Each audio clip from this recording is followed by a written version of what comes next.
good evening, ladies, gentlemen, and everyone in between. This is a Revolution, a podcast dedicated to a revolution of pro wrestling. My name is Cromulent George, and I'm here with someone that everyone will know if you're on Twitter Space, or if you've even made it here, you're going to know who this person is. In Revpro, you've got JJ Gale, who is the heart and soul of Revpro. You've got Francesca, who's the first lady of Revpro. You've got Michael Oku and Amira, the king and queen of Revpro. And then you've got this man, the patron saint of Revpro, David Mark, my co-host. How you doing, mate? Mate, what can I say after you just introduced me like that? I sound like an absolute king. I'm trying very hard to behave myself and not swear, as I know that will only lead to more hard work for you when it comes to editing it. But yeah, absolutely buzzed, mate, and very excited for a new adventure. I feel like there is a lot to be talked about with Revpro, as I do weekly in written form. But there's nothing more fun than talking about it with other people that love it as much as me. So yeah, really excited for this, mate. Absolutely, mate. And yeah, I'm excited about it as well. And just kind of peel back the curtain a little bit about how this came about. So, as Dave will know, I wanted to start doing more content, so do some podcasts. And if you have a look at my YouTube channel, you will start to see a little bit of that from when I kind of dabbled in that before. I wanted to do some a bit more Revpro, and Dave and I got talking about it. So we were going to put out a show every month, and then in the space of a day, both of us have just decided let's do this every week because yeah, we just love Revpro, and even with the introduction I gave you there, Dave, I think myself and many others were probably even more invested into it in this community because of you, my friend. So thank you for your services to the Revpro community, because it's definitely created a huge community field. So as Dave said, we're going to be here each and every week, and the purpose of this show is to talk about all things Revpro, whether that is like today, the top matches so far of 2024, or whether it's going to be a recap or preview of a big show coming up, or even a show at the 229 or the 1865. We are going to be here talking about it all. When there's no show weeks, what are we going to do, Dave? We're going to find wonderful RevPro related content for you, because there is always something to talk about. I'll just say, if we did it once a month, which is what we originally planned, I think we'd do it in less than about 2.5, 3 hours. And that's a long time to listen to me and you chat about Revpro. So hopefully giving it weekly means we'll be able to give it to you in manageable doses of pro wrestling at its best. Absolutely. And if you ask the guys at the 1865 who come along, they would argue that 2 and a bit hours is long enough, regardless whether it's about Revpro or not, Dave. So, yeah, today then, guys, we are going to be discussing our top 10 matches of 2024 so far. And this was a bit of a hard one to come up with on my end. Dave, do you want to talk a little bit about kind of the process that you've gone through to select your top matches of 2024 so far? Yeah, absolutely. I mean, I feel like I've been really blessed because I've seen almost all of these matches live and from ringside. I've missed 2 shows this year, one in Barcelona, which is sadly for me a little bit too expensive to get to, and I missed a Sheffield in February, and can't remember why, which pains me, but I know it must be, I think, not to be too morbid, I think it was the day before my wife's granddad's funeral, and I was on parenting duty for the day, so she could get everything prepped. But by going to them live, it meant that I very quickly came up with a list of all the matches that have really, really stuck with me, whether that is 6 months ago or whether that was like 2 weeks ago. And I think I started off with a list of 15 that I narrowed down to 10.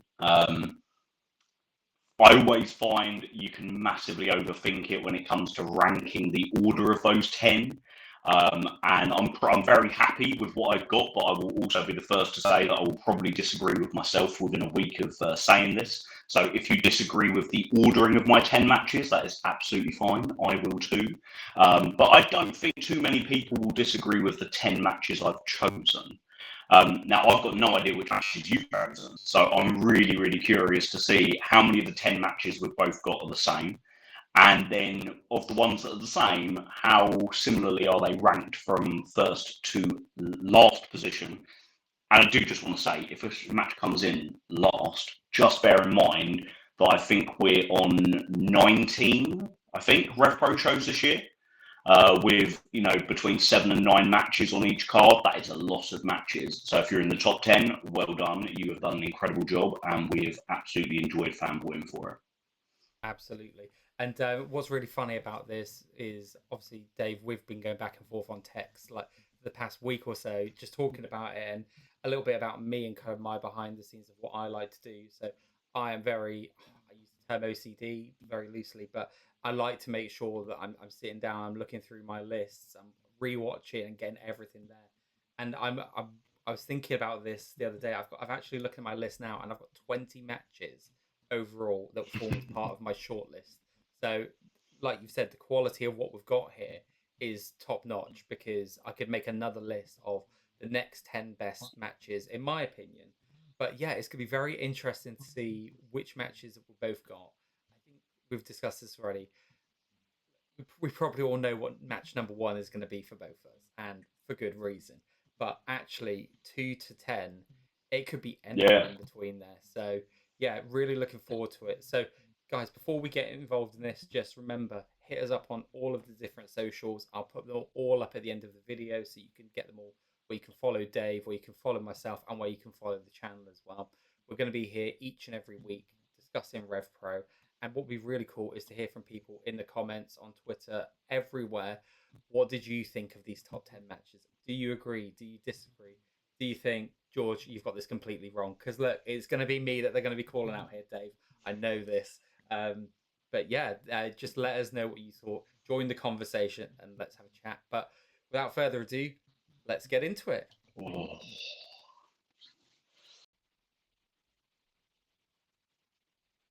So, Dave, we're going to get on with our list now. What came in at number 10 for you? So I alluded to the fact that I was at almost every match that's on my list. So my 10th one is actually the one match that is on my list that I wasn't there live for. It's going back to live in Barcelona, and it is Michael Oku versus Isaiah in the main event, where I think everybody was really, really shocked by the result, but also just what a star-making performance from Isaiah. Excellent. Yeah, and what's really interesting there, my number 10, Michael Oku versus Isaiah live in Barcelona. Yes. So, yeah, this was one I wasn't sure where it was going to come in my list, but I knew it would come in my list somewhere. And it was really interesting. There was a lot of matches that I've kind of had, and I thought, I couldn't see exactly where it's going to fit, but like you said, it was just such a great match and really great atmosphere. And I think I watched this one again over the weekend while I was away. Yeah, just wonderful. All, like Michael Oku coming out and giving the real sneers and playing up that heel character that we know that he has in him. The look when Zazay is sitting down at the ropes and he just stands next to him. Yeah, brilliant match. So yeah, fully in agreement, and I was not surprised. I'm not surprised we both got on our list, but I'm surprised that we've matched already. So that's a good start to the list. So I'm going to talk about what my number 9 is, and this is where for some this might be a bit of a curveball, and for others it might be one that people reckon, yeah, this is a good one. So talking about the kind of different events that Revpro do, well, this was my favorite match from Fantastica Mania across both shows. Steph versus Kanji.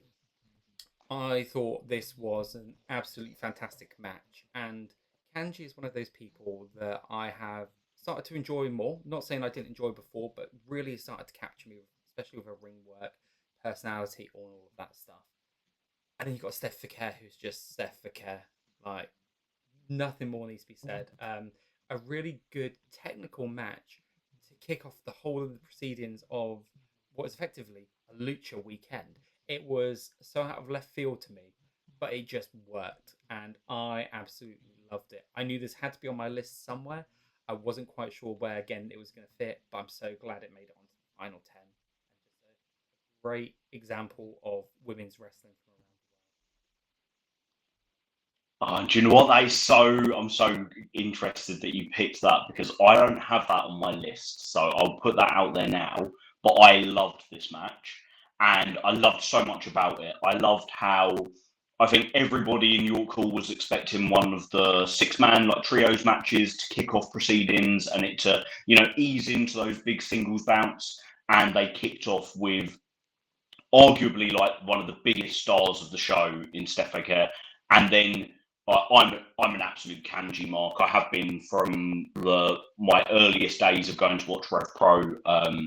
She is just such a lovable babyface, and she draws me in.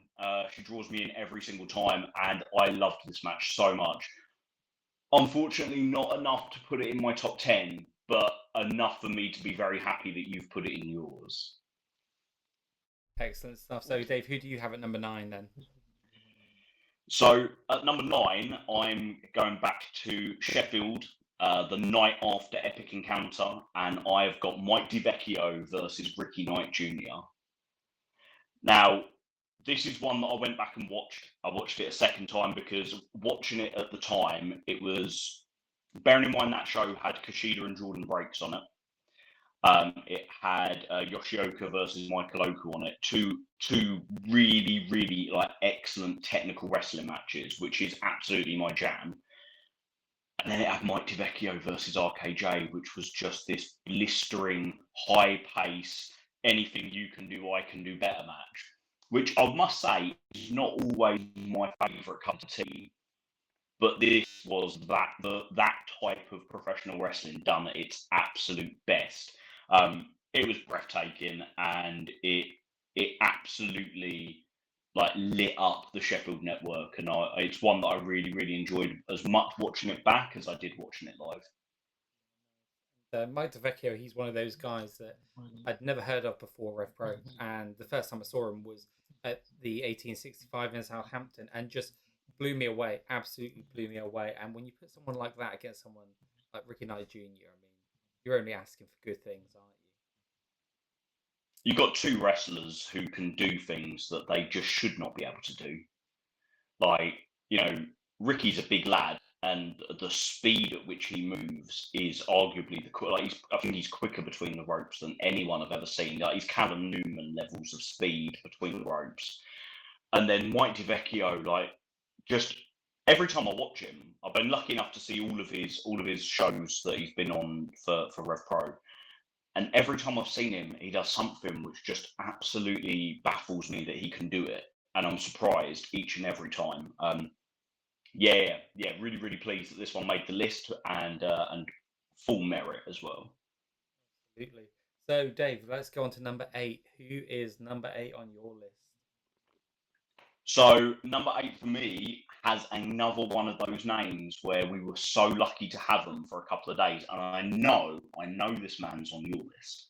And again, if I just peel back the curtain ever so slightly, there was a moment over the weekend. There's a little WhatsApp chat between George and I and a few good friends down in Southampton for when we go to the 1865 shows, and it came up in conversation about a little bit of Andy Quilden and Lord Gideon Gray's commentary.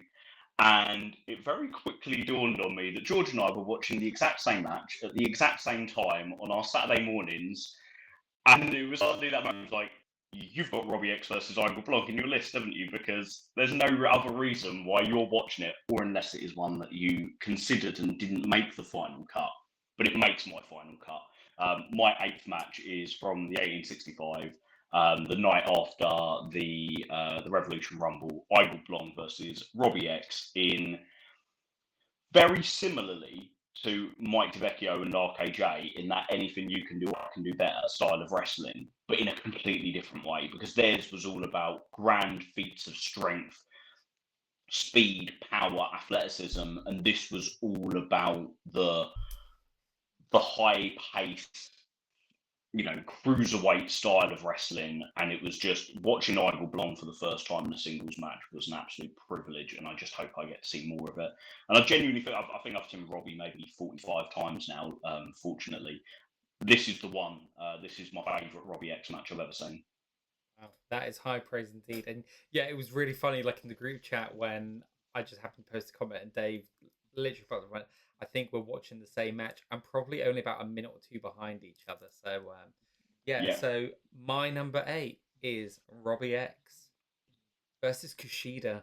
So Robbie X versus Igor Blanc did not make my top 10, but that was so close. And this one here, Robbie X versus Kushida, what a wonderful match this was. So I watched this obviously at the time when it was live and thought it was very good.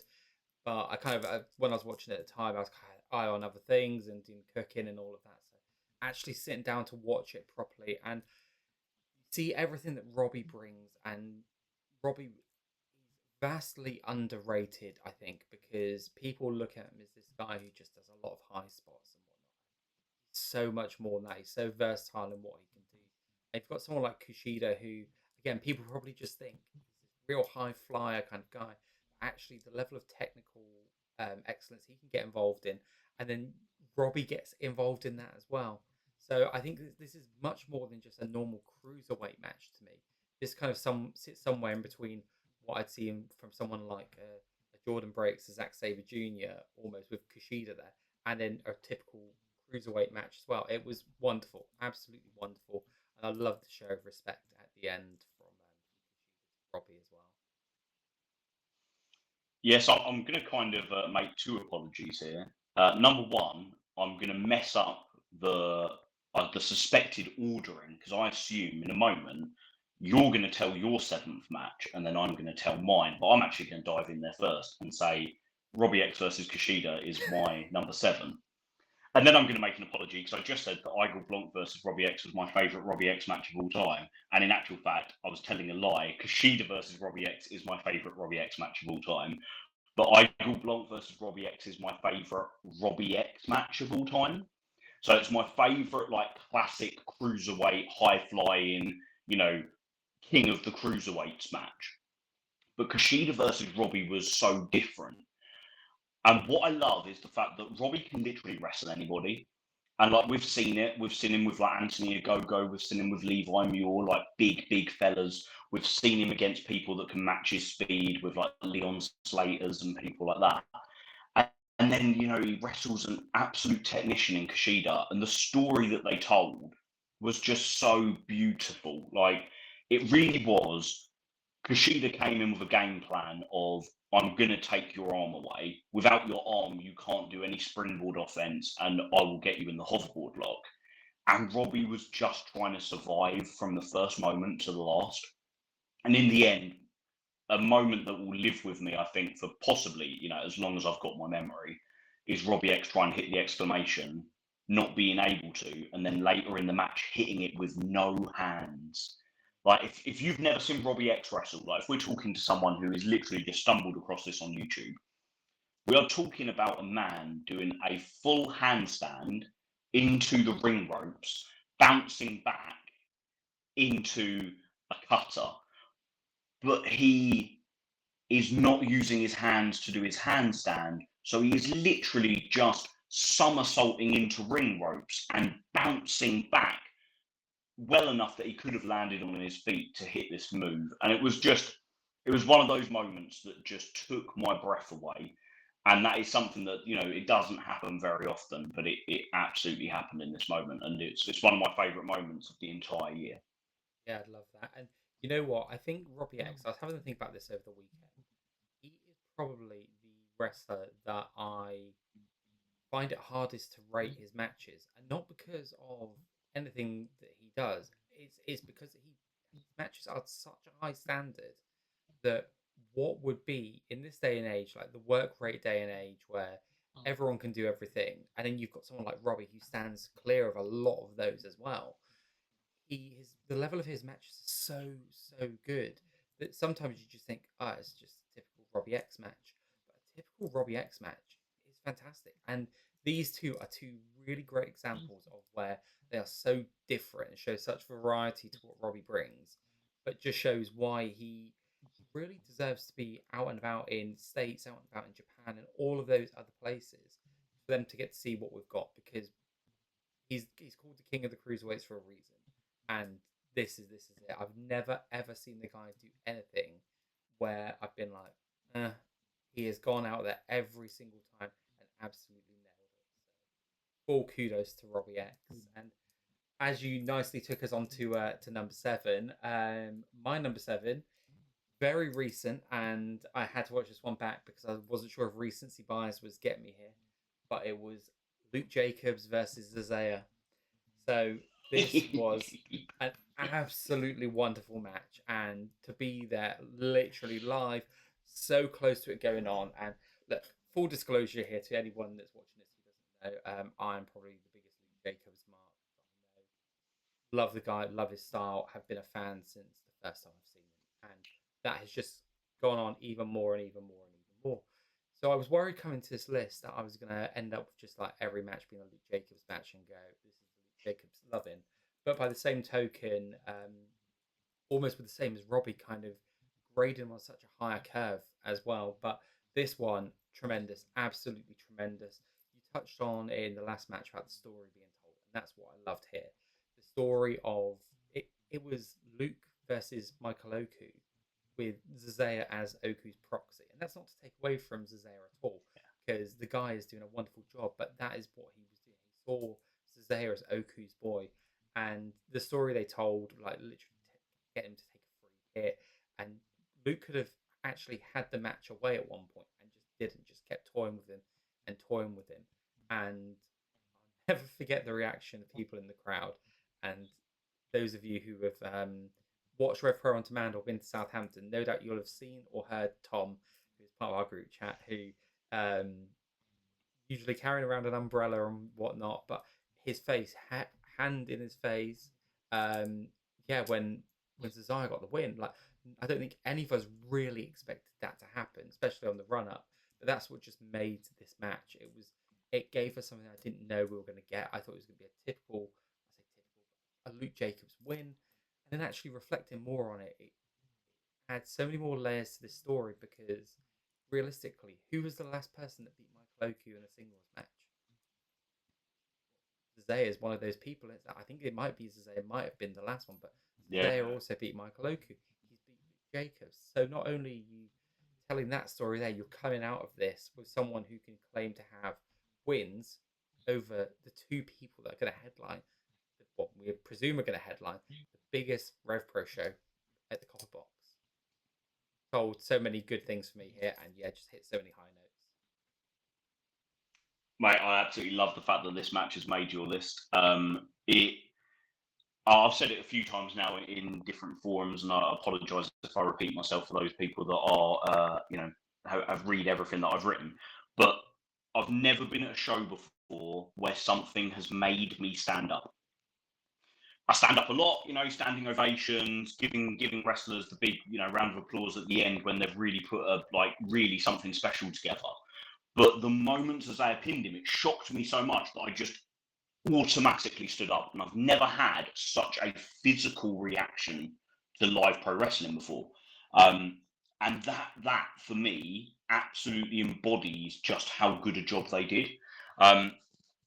So I watch like a little bit of backstory. The reason I got into Rev Pro is actually because before being a massive Rev Pro fan, I'm a big New Japan fan, and you see Will Ospreay carrying around as he was at the time the undisputed British Heavyweight Championship, and that kind of draws you to have a little look at what that involves, and that's how I got into Rev Pro. And one of my favourite things about other companies around the world is the quality of their wrestling. But one of my biggest criticisms is I find that I can predict where their stories are going ahead of time. Rev Pro, given how much I watch it and how closely I watch it, they always find a way to just completely send me down the wrong path. And I don't think they get enough credit for that. That finish was so unexpected. I don't think there was a single person in the room that if you gave them 50 quid and said, bet on who's winning this match, I don't think any of them would have picked Isaiah. Like, everybody would have put their money on Jacobs. And I will just say, what number was this for you? This must have been number 7. 7. Yeah, this is my number 6. Amazing. Yeah, excellent. This is my very next match that I was going to go to. Oh, incredible. And yeah, everything you've said there, like, just echoes the whole lot. Like, no one expected this. It was a huge shock factor. And Zazea, I read something, and it's actually just come back to me now because in the car back home from work. So I thought there was something I wanted to bring up at a point that someone raised. I can't remember what it was, but I remember I read it on Cage Match, the dreaded Cage Match. But someone said that Zazea was almost, he had like a Von Erich kind of quality to him. And I kind of get what they mean, just like this real stud athlete, just kind of he hasn't got all the bells and whistles and he doesn't need it all. He's just got him, his ability, his freestyle ability and what he does, and just builds that connection, that charisma based off. I imagine it just feels like who the guy is. It doesn't feel like he's trying to be a character. He is Zazea, and like him or not, like that is just who he is unapologetically. Right. So I completely second everything you've said there, mate. And I think the key word for me is connection. That connection he has with the crowd is it's remarkable when you think that he's a 21-year-old Spaniard who's come over to the UK where, I mean, let's face it, when he came to Epic Encounter, I doubt anybody really knew how to pronounce his name, let alone having seen many of his matches before. And he just draws people in instantly. yeah, he really does. He's got that factor, and I think Revpro's done an amazing bit of business here, recognizing that, bringing him in, and just one of the things that we love to cheer, and it's usually down Southampton, JJ Gale, he's one of our own. Zazea feels like that. He feels like a Revpro wrestler who's been around forever, and this is the sort of stuff that I'm loving that Andy's doing. That he's taking these chances on these people who maybe we've not seen as much of in Europe, and he's given us a reason to care about them. Like he's brought Zazea in, and he was nobody to us. Like we had no idea unless you followed that scene. You had no idea who he was. He's a big, tall prospect, and now he's probably one of the biggest baby faces on the Red Pro roster, and people will go and watch him, and I love that. Right then, so what we'll do then, if that was your number six, I'll move on to what my number six was. My number six was Luke Jacobs again versus JJ Gale at high stakes. So a match that I was so looking forward to, and I've mentioned here that huge Luke fan. Um, I love JJ Gale, but I have to say, when this one got announced, I wasn't as enthused for this as I probably was after the match. I love both guys, but it felt like to me at the time, Luke was hitting those bigger opponents, so the likes of well, Ishii at Copperbox. And I know it's not the same level of show, but it felt like getting a Rev Pro versus Rev Pro, where I'd maybe have liked to have seen Luke versus Shingo or someone like that at that show initially when we saw the level of additional people getting added. And these two went out and just smashed each other up.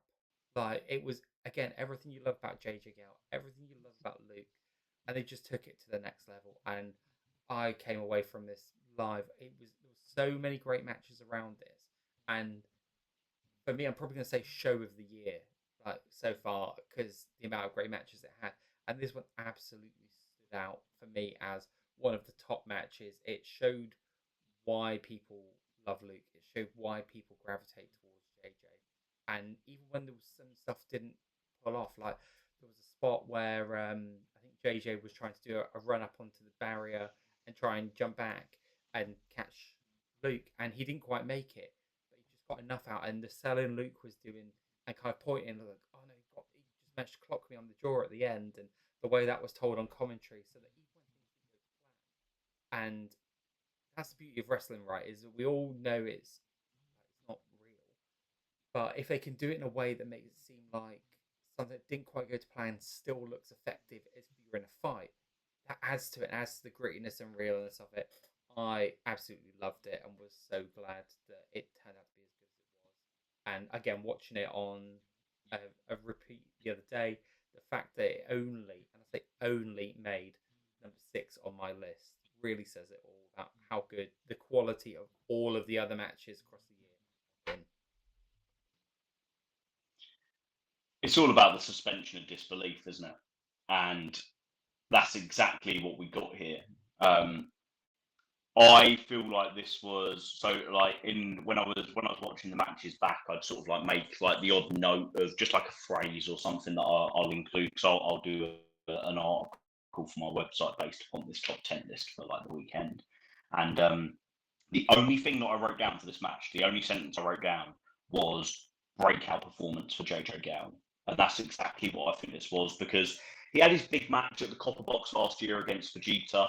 And that was like a really cool moment for him. And I know like I got to interview him just shortly before that, and he was so excited for it. And it was such a big moment in his career. But if we look on it in retrospect, he was one of the earlier matches on the card. It's not a match that has been talked about in spades since. And I don't mean that as a criticism because it shouldn't have been, because if you're going to go and watch a show that's got 9 matches on it, you want 2 or 3 of those matches to be the big standout moments. If every single match is a 5-star match, then really nothing was a 5-star match, if that makes sense. Like, Indeed. it's that kind of, it's like that New Japan and I suppose that kind of old-fashioned way of looking at wrestling, of you're building up towards your main event. And I don't necessarily prescribe to that because I feel like you want to start hot, you want something hot in the middle, you want something hot at the end. But JJ versus Vegeta wasn't designed to be that hot match. But JJ Gal versus Luke Jacobs was.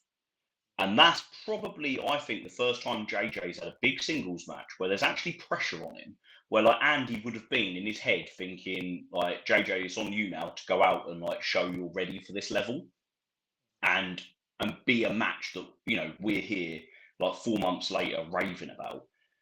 And 100%, like, you've got it number 6 on your list.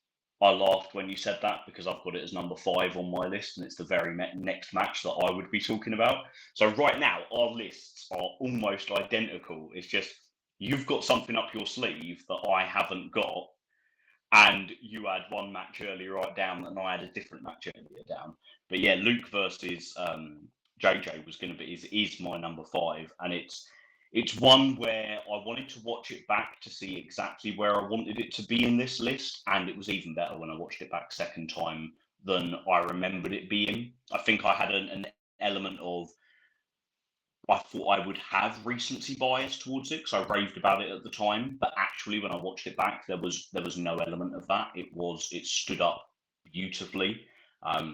And I mean, Luke Jacobs in 2024 is just on a different level. I know that's a cliche phrase because it's Ospreay's catchphrase, but he really is like he's operating at a completely different level to anything he's ever operated on.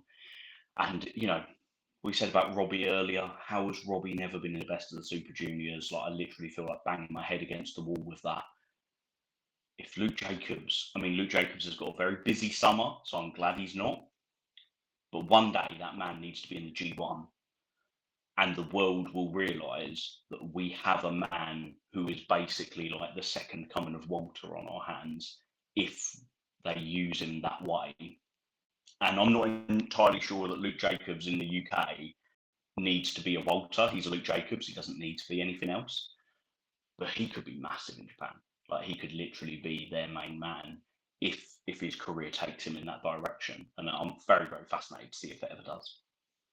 Absolutely. And look, again, I hammed on about the point again. And when the match versus Ishii was announced, Top Box, for instance, I was like, to the wife, I was like, this has the potential to be and for me was the match of the night. And I said there and then, this is the match that needs to get into Japan. And I've seen that those links have started a little bit with Progress, who are doing a tour with Noah, and they've got Luke Jacobs involved in that. So I'm hoping somewhere this opens up the doors for Luke in Japan. As much as I don't want to lose the guy from the scene, because I love that pretty much every Revpro show that I book tickets for almost count on Luke Jacobs' match being on there, and he's getting to be like Ospreay for me in that one of these days he's not going to be here, so make the most of every opportunity you get with him. But I'd love that this match it was your number 5.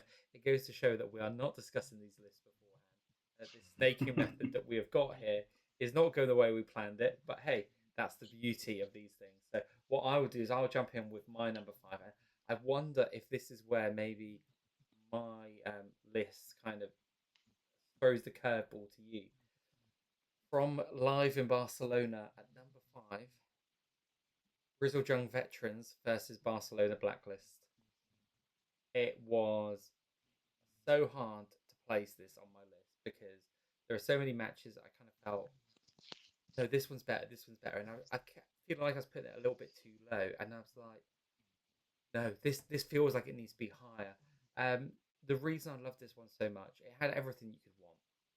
That's what a huge mark for tag team wrestling. Like, I've always been a tag team guy, even as a little kid.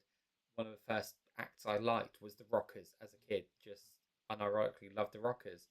Through the 2000s, Edge and Christian, the Hardys, Dudleys, all that sort of stuff. And even on the Indies, I loved tag teams.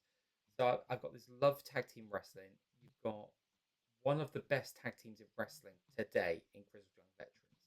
Doesn't matter who they go against, where they're working, whether it's the US, whether it's here, whether it's against names you know, whether it's people you don't know, you're always going to get a good match. And they know how to get the crowd going. And this one I felt was a bit more in their wheelhouse because they were up against a team who was like Justin Bieber in the room or something. Show my age now using a Bieber reference, but the crowd were just so up for these lads. And obviously, Barcelona Blacklist huge in that scene by the look of things, and they absolutely hung. They had all of those early 2000s kind of stars of like the teams at the time, the Young Bucks, the cruiserweight style, and could go up against everything Grizzled Young Veterans could do. They had a real fast-paced style. Grizzled Young Veterans could match them speed for speed, have technical stuff in there, and there was this one. I can't remember the exact spot, but there was this one set, this movement where one of the guys from Barcelona Blacklist coming off the ropes, and James Drake dropped down. They did some kind of counter. Zach was in there, and it was all so fluid. And yeah, loved it, loved it, loved it. And especially because the GYV could get that little bit more of a heelish side to him, which is where I think they're so much better. It was just incredible, and kind of the reason I ended up putting it at 5 and moving up from where I did have it originally. It was just fun, and at the end of the day, that's what wrestling's about. It's about having fun, and yes, we want those big epics. Sometimes span these massive stories that go months and years at time, have all this emotion and drama, and sometimes you just want to see people kicking shit out of each other and having fun along the way as well. And that's what this match was for me. You're right. This is one that didn't make my top 10, but it did make my original like top 15 that I worked from, and it's one that I watched back again because I loved it at the time. Like I said, I didn't make it out to Barcelona, but I watched it as soon as it became available on Revpro on demand. Um, it was it was my match of the night until the main event. And I fell in love with Barcelona Blacklist immediately. The crowd was so hot and it was so clear, like they were their guys. Isaiah and Barcelona Blacklist were a different level to everybody else on the card in terms of how much the fans adored them. GYV, I think, are up there with the best tag teams in the world. Um, I don't know how much truth there is in their links to AEW this week, but it feels like a natural fit for them. It really does because just they are an elite level tag team. But like take the air quotes away, they are an elite level tag team. Yeah, I absolutely loved it. I can completely see why it's on your list. It's a curveball in the sense that it's not on my 10, but it's not a curveball in the sense that it was a great match that arguably deserved to be there. It's just obviously I had a little bit more love for a couple of others. And yeah, I think I agree with you as well on the GYV AEW links. Now, one of my dream scenario has always been for GYV to debut by just taking out FTR. Now, sadly, with Dax being seemingly very injured at the moment and out for a long time, that won't happen. And my dream of GYV versus FTR at Wembley this year, probably not on the cards. But hey, to be fair, probably was never on the cards anyway. But hopefully these guys make it through the copper box and give us another couple of shows on the way before being on their way to do something a lot bigger than what they're on now, respectfully to everyone involved. And they absolutely deserve it because they are phenomenal at what they do. They just absolutely stand out. So, Dave, I'm going to chuck it to you Do you now want for to? your. Yep. Sorry, I was going to chuck it to you for your number four. What have you got? So we're going back to high stakes for the second time for me, and it is Zack Sabre Jr. versus Conor Mills. A match that I just don't feel has been talked about enough because obviously Michael Oku versus Will Ospreay, the 6-star match, that's the talking point from high stakes. It was literally everywhere. I've never felt in my few years of following British professional wrestling and exclusively Revolution Pro Wrestling, I've never felt like what I love was more relevant and current than Ospreay versus Oku. The match before it was incredible. Like, it was Conor Mills' moment of showing the world that he is a top level talent. And I've seen a lot of people wrestle Zack Sabre Jr. I've been very, very lucky to see Zack so many times in this like post-pandemic, he can come back to the UK period. I haven't seen him have a better match than the match with Mills, and I include his match with Jordan Breaks last year. I rank the match with Mills as even a level above that because I feel like the match with Jordan Breaks was wonderful. I absolutely adored it, but it had that exhibition feel to it, whereas this had more of a like passing of the torch heat to it. And Mills is like he is the standard in Revpro for technical wrestling. Even though Jordan is like a better technical wrestler, Mills is a more successful technical wrestler. He gets the results. He is a future world champion, a future British heavyweight champion, sorry, by the nastiness that he works with his technical side of wrestling. And him and Zack Sabre Jr. was like a mirror match, but not just in technical ability, but in personality. I feel like there is a lot of comparisons between Zack and Mills. It's just Zack will lean on the humorous side of his nastiness, and Mills will lean on the kind of salty, vinegary side of his personality and his nastiness when it comes to his wrestling. But one day they could absolutely, Mills he could be the second coming of Zack in the sense of how he performs in the ring. And I mean that in the greatest possible respect because he is a unique wrestler all of his own. But the quality of the man is so good. He is my wrestler of the year this year so far. Conor Mills. I know like Luke Jacobs has had like the big rumble spot. Michael Oku's been in a league of his own in terms of just the consistency of his performances and the number of matches that he's had. But from where Conor Mills ended 2023 to where he is now, the middle of June 2024, I feel like he is the standout in terms of how improved he is. And I don't mean that as a patronising pat on the back for the fella because he's well beyond that.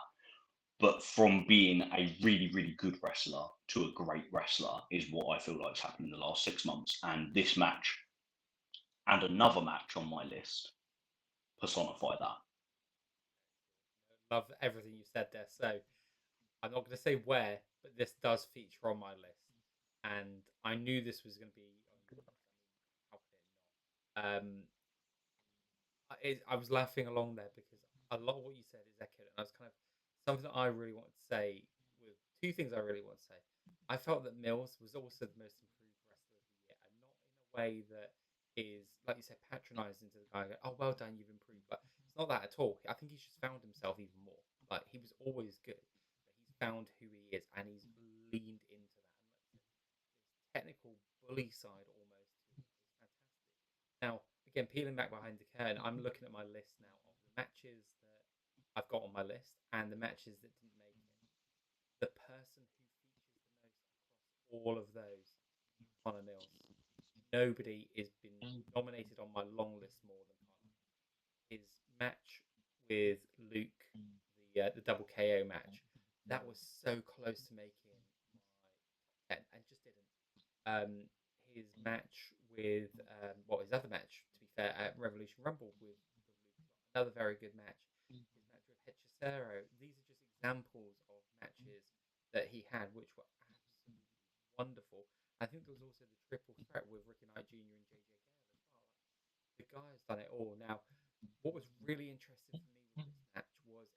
moment live. I enjoyed it, but I think I was kind of it was a long day by that point. It was a very long day, and I was kind of not waning, thinking, "Oh God, when's this going to end?" I wasn't really appreciating it for just how good it was at that point.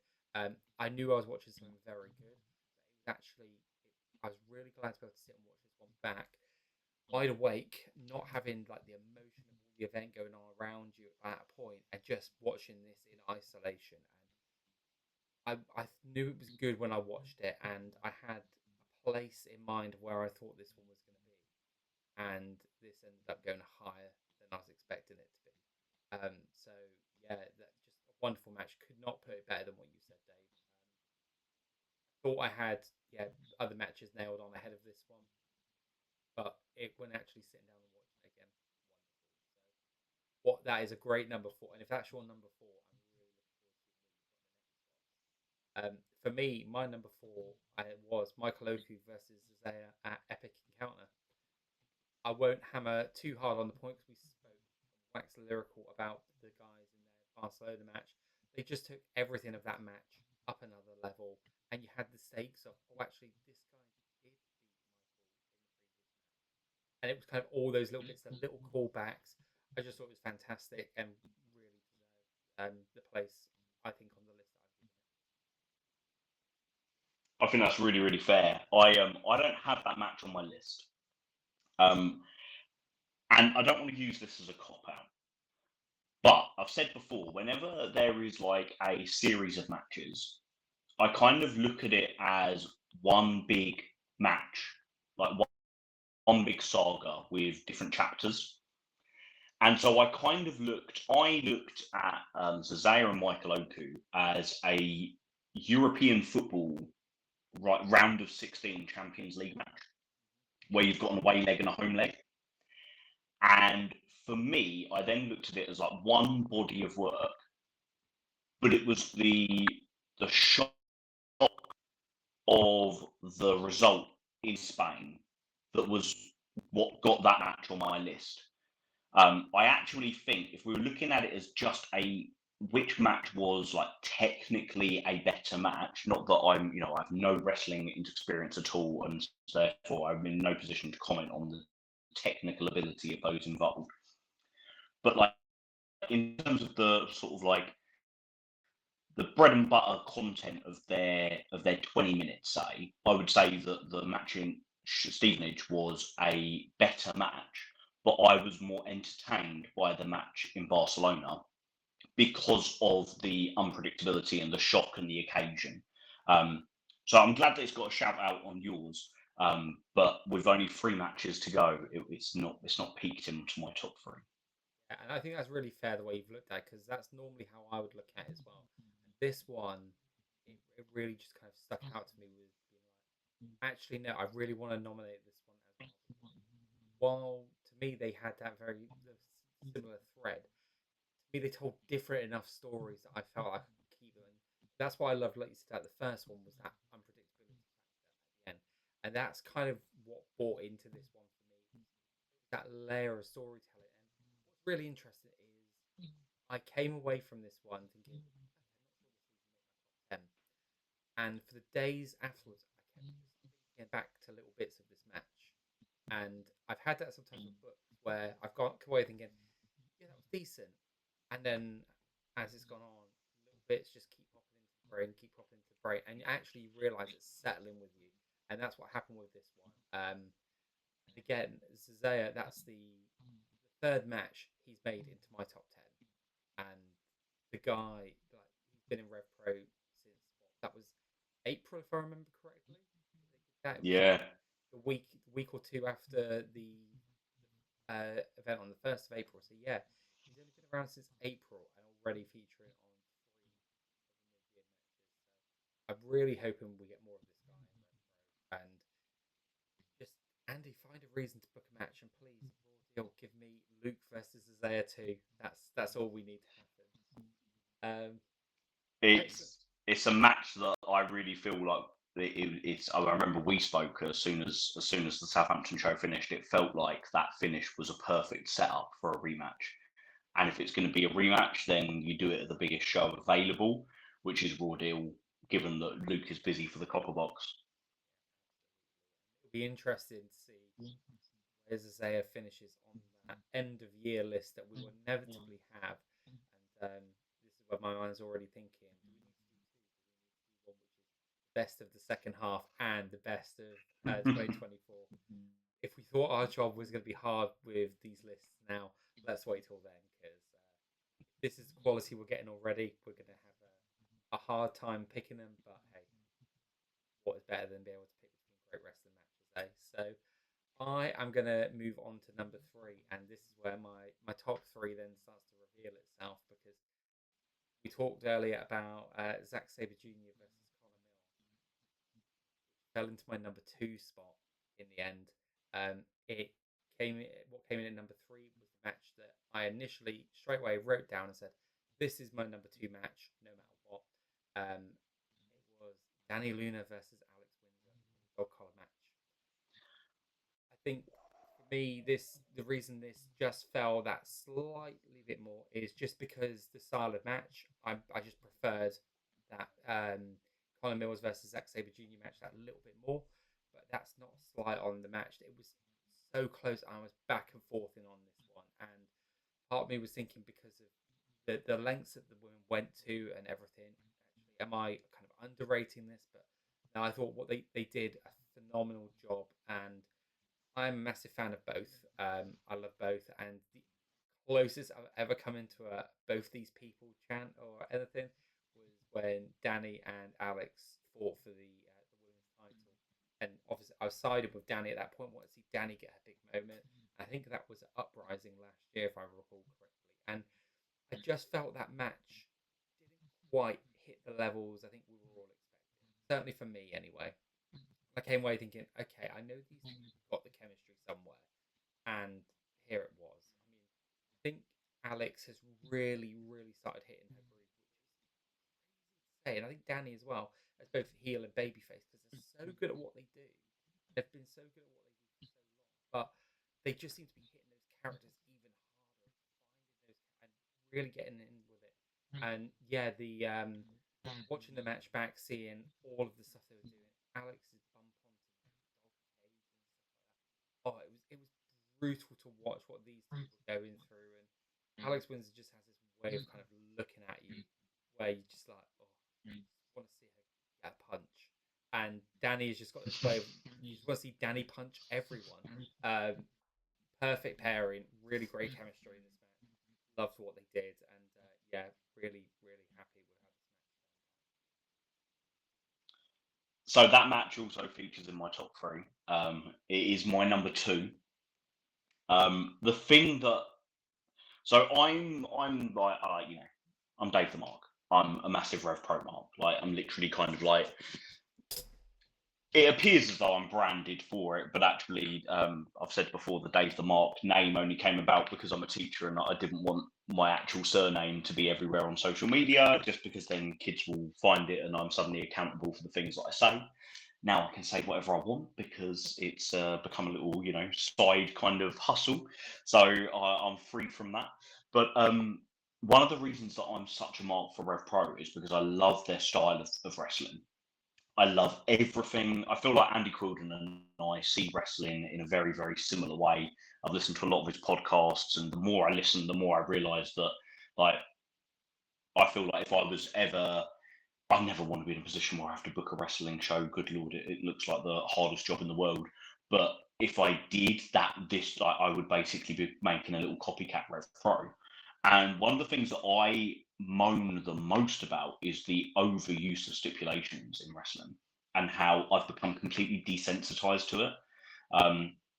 Like one example, I know we're here to talk about Rev Pro, but one just little example is, I think correct me if I'm wrong, Adam Copeland wrestled Brody King not that long ago in AEW, and at the last minute they confirmed that it was going to be a street fight or some kind of no disqualification match.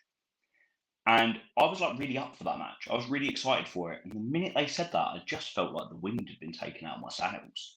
And it was just like, oh, yeah, I'm not really into that now because I've seen so many no disqualification matches And I know exactly how they're going to book it so that Adam Copeland wins.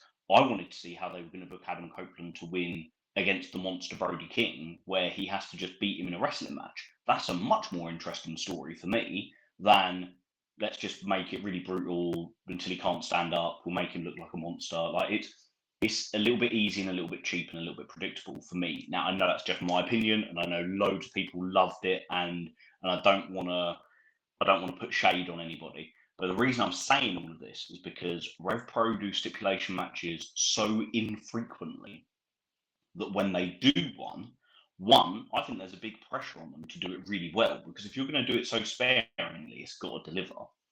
But also, because they do it so sparingly, when they deliver it, they can do it simplistically but effectively. So this dog collar match was all about the dog collar. There was a dog cage, which I thought was really original. Not seen that before. I've not seen a ton of dog collar matches.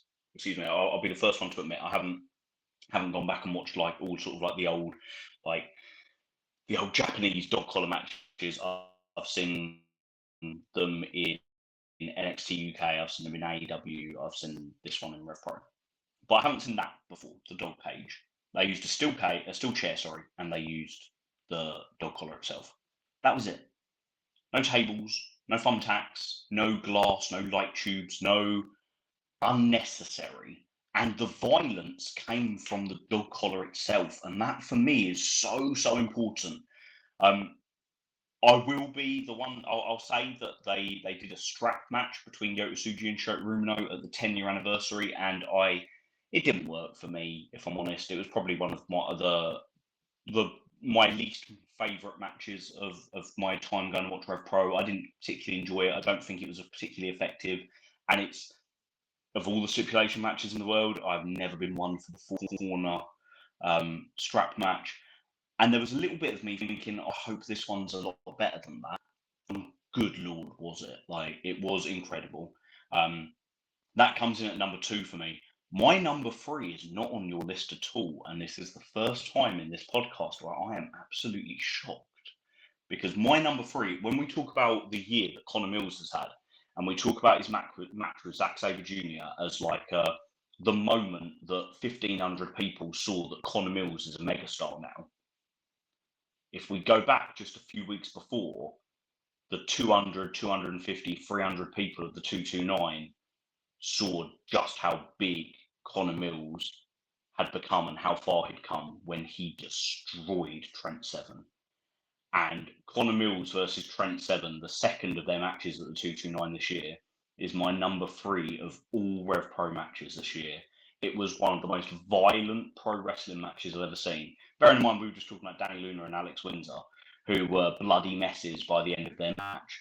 This was violence because Connor Mills broke an aging veteran down to the point where he could barely walk, and he loved every single minute of it. And I was sitting there marking out beyond belief at ringside. Trent, like the cherished, sympathetic, like emotive best. Like he's so good at playing the baby face, which I hope we get more Trent in Revpro, and I hope we get to see more of that. I know he's having sure he's having the time of his life with TNA and everything that he's doing in North America. But the juxtaposition between the veteran, the beloved hero of old, like the hard hitting hero of old, versus this young stud that could hit just as hard as him, but could also basically immobilize him. That was special, really special for me. Yeah, I thought that was really interesting that you've had this one on your list, because this is one that just didn't make my list whatsoever. Like when I was doing my short list, I had my top 20 that I kind of ended up making, but I probably had about another 5 to 10 on there as well, which they were kind of cut early on. This one just didn't make that. It's not one that really jumped out at me when I was looking and trying to remember back. And it was only as you're talking about it there that I'm starting to remember little bits here of how it was almost like a violent coming out party for Connor in a lot of ways. And yeah, I'm really excited to get back and watch this one afterwards, because I think actually it's going to be one that I'm probably going to question where I'd have put it on my top 10 afterwards, because there's no way on this earth that you put a match in the top 10 I probably wouldn't agree with if you're judging by our matches that we've both picked so far. So, yeah, excellent. And I just want to kind of end on a little bit that you kind of went to with Danny and Alex, just go kind of circle back around to that. I think you're spot on with your points about the gimmick matches, and I think that's one thing that Revpro has done really, really well. And I couldn't tell you the last time I saw a dog collar match being used on like a British indie. Like that's the sort of thing that kind of stood out for me there. Agree everything wholeheartedly about the stuff with when gimmick matches just get brought in because they want to show the way the guy can lose. Like you said, sometimes how they lose in a regular match is great, but the way those ladies made the collar, everything, right from like Alex, you can see her like hand, hand, go over to bring Danny to her. Yeah, some great matches there at the kind of number 3 and number 2 spots for us. But that leads us on to number 1. So, Dave, were there any big matches this year that's happened that you think could take the number 1 spot? Um, well, there's these two guys. One of them's quite a big deal. I don't know if you've heard of him. Um, his name's Will Ospreay. Okay, He is probably the best wrestler in the world. okay. He's probably the best wrestler of his entire generation. And he wrestled one of the most critically acclaimed wrestling matches of all time in London in front of 1,500 people in Crystal Palace. And we were both lucky enough to sit there and watch it live It was against incredible. the absolute face of Revolution Pro Wrestling, a man who has shown that he is a top level talent in Michael Oku. Agree everything you've said there, and I think, guys, Michael Oku might be the one person face of Revpro over Dave the Mark. This was a wonderful match, and as much as I said about the previous match on my list, Zack Sabre Jr. and Connor Mills, and I was kind of getting to that stage where I was like, oh, it's been a long day. Cutting in behind the scenes there, like we were both lucky enough to go to the meet and greets earlier that day, meet Will, and get to see a lot of stuff going on. And one of the things that I got to see, because the meet and greet that I had with Ali was like, massively delayed due to flight issues. When I was coming out, I got to see Will practicing his entrance. So he was in street clothes, just practicing the walk, and I could see all of the assassins stood there. And I kind of heard the music a little bit. I was like, okay, something special was going down later, and they delivered in spades on this one. My very big idea that I had weeks before this, that I thought was a great original idea that no one's ever had before, was that Michael Oku should come out to the full version of No Control, like right from the very starting beats. I think it's a great song, has a lot more energy to it, and then I watched the second match in the series and saw he did exactly that. So there was my great idea gone. But no, you're absolutely right. The face of Rev Pro, Michael Oku, who that match is going to make a lot of people stand up and take notice of him and take notice of what we have been saying in the UK for so long. My first time I ever saw Michael Oku, I can tell everyone this, was when he faced Will Ospreay, the first match in the series at the 1865 in Southampton. I was like, oh, I've heard of this guy, this Michael Oku guy. Heard he's good. Obviously, Will Ospreay's there. Let's go and watch this match. And I know exactly the seat I was sat in watching this match, because I came away from that thinking it was the best live match I'd ever seen, and it was still up there. I mean, this one will have definitely replaced that as at least the best British Indies match I've seen. But it was just incredible. And when you've got a guy like Will who just has incredible matches with everyone, like he's gone over to AEW, had it with Takeshita, with Danielson. If he goes to New Japan and steps in the ring with Ricardo or someone like that, he's putting out all these great matches. But this one just had something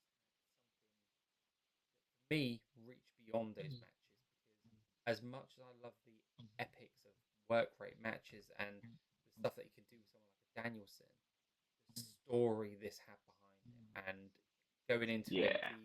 the that moment at the 229 where Amira got on the microphone and just got in Will's face, and you had standing there looking like a champ. And that to me was just as big a moment. And where Revpro can really excel is that because they don't do those moments very often, and they did that, and they had Will lean into that heelish side a bit more, you were set. So when they had Will come out do all of his entrances, like it kind of had this almost world-ending feel to it, like that whole Viking, right? This is my basically my time. I'm taking all of this, and it was something a little bit different because if he come out to elevated, I think everyone would have been happy with a sing song and all of that. But this just had this real end of world, end of days kind of feel to it. And even with the video they had of Michael beforehand, with like the sound of it going through, it almost sounded like it was a tape reversing a little bit and just getting from the past up to here and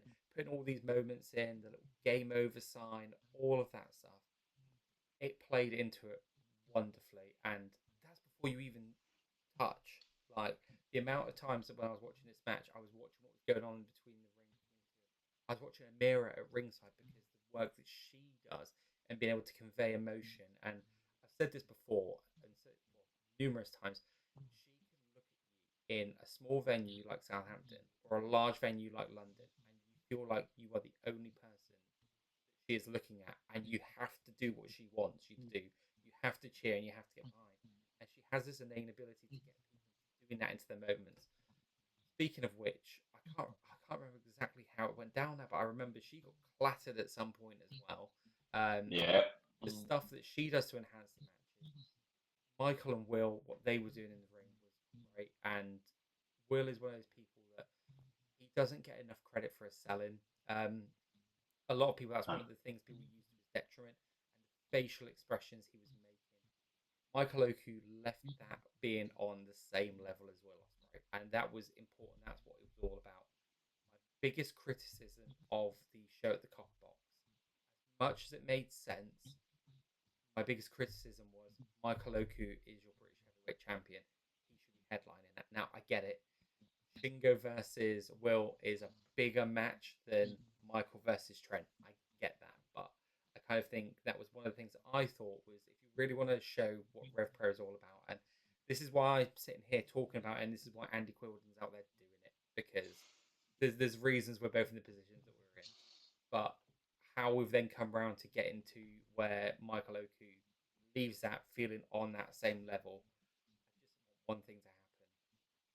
Tony Khan, do not take Michael Oku right now. At least give us another 6 months because what he's shown us in this match and what he's shown us since, there is still so much more work for him to do in Revpro, and I don't want to be losing it anytime soon. That guy is synonymous with Revpro, and when he does eventually lose that title, we are talking about one of the top title runs in any promotion in any era, and this will just be the crown jewel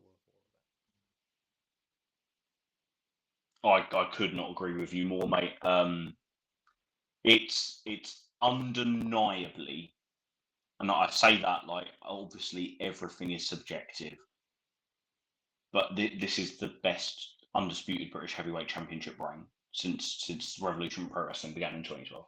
I know I didn't get to see all of it live and in person. I know I wasn't there for the first sort of like 9 years of it, but looking back and like seeing the journey that everything's done, this is the one that has been built from the ground up, where it is like Revpro is at a standard now higher than it's ever been, and it's Michael Oku is the face of it. The match for me, I think that I said earlier about thinking of sagas as one big thing. If you think of the match that you saw in the 1865 as Star Wars: A New Hope, and then the match that I saw my first Rev Pro show in York Hall, which was Oku versus Ospreay 2, is an Empire Strikes Back. This was Return of the Jedi.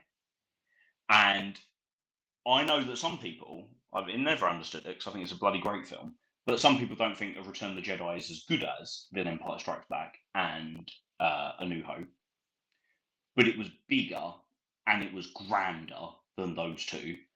And also, this is just proof that Rev Pro is better than Star Wars. So, you know, That works. Um, I don't want to plug myself, right? This isn't about me, like, I'll come on your podcast and then go away and read everything on davethemark.com. But there's one article that I'm really, really proud of, but also it was so easy to write because as I was sitting there marking out like I've never marked out before watching this match, I spotted, I think, and I'm sure Mike and Will would point out that there were loads more that I missed, but I spotted so many callbacks to their first match and their second match that were told in this third match. And if you watch this podcast, you've made it all the way to the end. Thank you so much. Go to davethemark.com, look at my top 10 lists and scroll down to the bottom of the page and find the top 10 callbacks from Michael Oku and Will Ospreay 3 and see the just 10 examples of the level of detail these two men put into their work. If you think, like, I know not everybody is a Meltzer fan and not everybody buys into the Dave Meltzer rating system. Whatever. Everyone's got their opinions. But it is unarguably a metric to measure pro wrestling from, whether you think it's the be all and end all or not. And according to that man who has watched so much pro wrestling over decades, it is the joint fourth best wrestling match of all time. Because if you look at the 7-star match is number one, the 6.5-star matches, more than one of them, but they're joint second. The 6.25-star matches are all joint third, and the 6-star matches, which there are now quite a few of, but they're all joint fourth. And Michael Oku, for an independent British wrestling promotion, is fourth. That is incredible, but it is also completely deserved. Absolutely. And you know what? Everything you said there. First of all, ladies and gentlemen, everyone watching. First of all, thank you for watching all the way to here. If you are here now. Secondly, while Dave the Mark is available, other websites are available as well. No, seriously, please do go and show Dave a lot of love on all of the socials and on his website. I can tell you now, I'm lazy when it comes to reading a lot of stuff. I love to listen and watch. I like to do things on the go. DaveTheMark.com. Whenever Dave tells us he's dropped a new article, I will always read it. Not just because Dave is a friend, but because he writes genuinely great stuff. So please do go and watch. Read even Star Wars analogies. I've seen all the Star Wars films twice, and that's it. So I'm sure you're right. And I do remember Return of the Jedi being really great. And like you said, that end chapter. You don't always. Maybe your end chapter isn't always going to be your best one, but it's going to be the one you remember the most. I would even argue that it's the one. It was the best one. And it was a real story. Michael Oku, the 1865, was very different to Michael Oku at York Hall. Michael Oku at York Hall was very different to Michael Oku at Crystal Palace. The way he has grown throughout that and the story they've told, yeah, you've absolutely hit the nail on the head. And the stuff you mentioned about Dave Meltzer, yeah, like I'm not gonna sit here and like, kind of get into it all, but everyone has their metrics for liking wrestling. Like we all have oh, in my mind, this was this match or this was a great match. Well, however it is you rate them and what you do, this will, I imagine, for the majority of people, feature at the top and or feature close to the top. And like I said, for him to watch as much as he has and rank it as highly as that, it just goes to show how great it was. And I love it. I love it for all of them involved. I love it for Michael most of all, who genuinely, when I've spoken to that guy, the most humble guy I think I've spoken to behind a merch desk. And that's not to say that everyone's arrogant as hell. Like they're not. They're all lovely people. When I told Connor Mills that I loved his match with Zack Sabre Jr., he was really lovely. Told me it was his favourite match of his career. All of that stuff. And couldn't have been nicer. But something's really humble about Michael and the opportunities he's getting off the back of all this. The Jericho Cruise, PWG, Bowler, on all of that, and how this is all just going. CMLL, like I think it's this weekend, he's defending the British heavyweight title in Mexico. Like amazing, incredible. Oh, today is it? Right. Literally tonight. Oh, well, there we go. Yeah, literally as of recording, Yeah. literally tonight, and that's incredible. And he doesn't. Well, I say he doesn't get there, but this is one of those matches that puts him over the edge, and that's why I say this tongue in cheek. very much tongue in cheek. I was worried when I saw Tony Khan up watching this. We've already seen it with Alex Windsor. He's started taking a little peek, and seen Tate Mayfair's go over to the States. So I don't think it's gonna be long before we see someone like Michael Oku pop up on a Dynamite or a Rampage or something like that. And you know what? Fair play to the guy if he does. I selfishly want to keep him for as long as possible in Revpro. I've got all kinds of thoughts as to what he can go on and do, and I've told everyone this. I want to see a heel Michael Oku in Revpro. I think there's an amazing story that can be told there, but this match, I'm not going to spoil it, but I don't think there's a match out there that I can think of that's going to beat that this year for me in Revpro. And if something does happen to even challenge it, we have had a good second half. Yeah. Amazing. So, Dave, we were much more aligned on our list than I thought either of us thought we probably would be. I know that certainly when we talk about it in our chat, we were constantly hinting, going, oh, I want to know your list. I want to know what you've got. And we thought we were going to be way off at some point. So, especially in the early part of the list, I was really, really happy to see how similar we were. Yeah, I'm really pleased, mate. But it's there's matches there that you loved that I liked, and there's matches there that I loved that you liked, and that's the love of pro wrestling, right? It's an art form, and everybody interprets art a different way. Like, I love that. And also, just mate, absolute shout outs to you. Like, this podcast today wouldn't have happened without you. You are the man that has the plan and knows everything that you're doing, because I am an absolute technophobe. I feel like I'm older than I really am when it comes to technology. So I'm so grateful, and just what an absolute riot I've had watching those matches back, getting to chat to you about them all, and I'm already looking forward to next Tuesday when we can sit here and talk about what everything that goes down in St. Neots this Sunday. Absolutely. And mate, the same goes out to you. A shout out to you, because the reason I wanted to do these podcasts in the first place, when I started doing them, I just love talking about wrestling. I wanted to talk about wrestling, good wrestling with good people, and I couldn't find people that had the same love. And then when Rev Pro came along, and that was capturing my heart that bit more, and then you said, "Let's just jump on here weekly and do it." Yeah, it's been absolute fun. I think in the last year, especially, Rev Pro has become my favorite promotion of anywhere in the world, and that's a testament to what the guys do. So, um, before we finish up, Dave, have you got any honourable mentions that you want to just throw out there? So I feel like my honourable mentions were all kind of covered in there. I had Barcelona Blacklist and GYV in there as an honourable mention, and I had Yoshioka versus Michael Oku from Sheffield in there as well. I didn't have anything from Fantastica Mania. I really enjoyed that show. I really, really did. It was a wonderful day, but I didn't feel like there was a standout match. But the minute you started talking about Kanji and Steph Kura, I was immediately thinking, oh, I should have watched that one back. I should have. So there you go. That's a tomorrow morning job before I go to work. I shall enjoy that one to wake myself up with my morning coffee. But yeah, what about you? Are there any that you didn't get a chance to mention? Yeah, so there's a few that I thought were going to make my list, and actually they came just under. So I used the 5-star ranking system as well as to where I put them, and I was using quarter stars and all of that to really kind of try and differentiate my matches. The one that I loved so much, and it was the live bias for me of this one, was Oscar Leuber versus Mike D in Southampton. Again, we talked about Mike D earlier, and seeing what that guy could do live, like I said to Mike D, and you will know this because you were sat there and you were actually with me with Mike D. I literally said to Mike D, I have never said what the fuck so many times in my life than watching that guy. Like, he was just incredible and should not be able to do what he could do. Oscar's great. I love those guys. That one just came short.